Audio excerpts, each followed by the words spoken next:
Сәлем достар, сіздермен топ 10. Бүгін сіздерге қытайлықтар жайлы қызықты мәліметтермен бөлісетін боламын. Алдымен каналға тіркеліп, лайк басып, қоңырауша белгісін басып қоюды ұмытпаңыздар.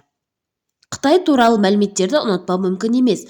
Балалар да, ересектер де бұл мемлекет жайлы деректерге қызығушылық танытады.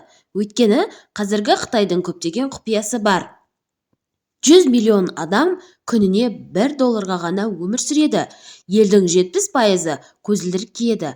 Қытайда ағылшын тілінде сөйлейтін адамдар ақш-тан да көп. Қытай өлім жазасына кесілген адамдардың саны бойынша әлемдік көшбасшы. Жыл сайын шамамен миллион аборт тіркеледі.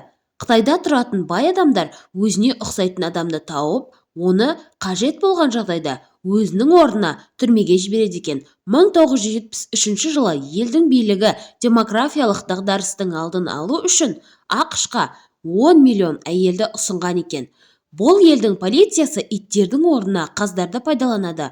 Ресми түрде бұл мемлекеттік діни ел болып саналмаса да, онда 24 миллионнан астам христиан, 29 миллион мұсылман өмір сүреді екен.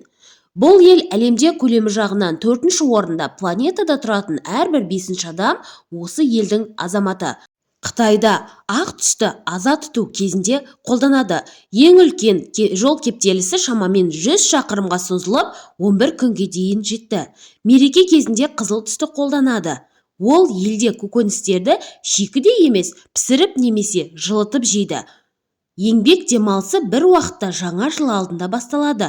Қытайлықтар қатты дауыстап сөйлейді. Бұл олардың әдепсіздігінің белгісі емес. Мәселен, қалаларда үнемі үлкен шу болады.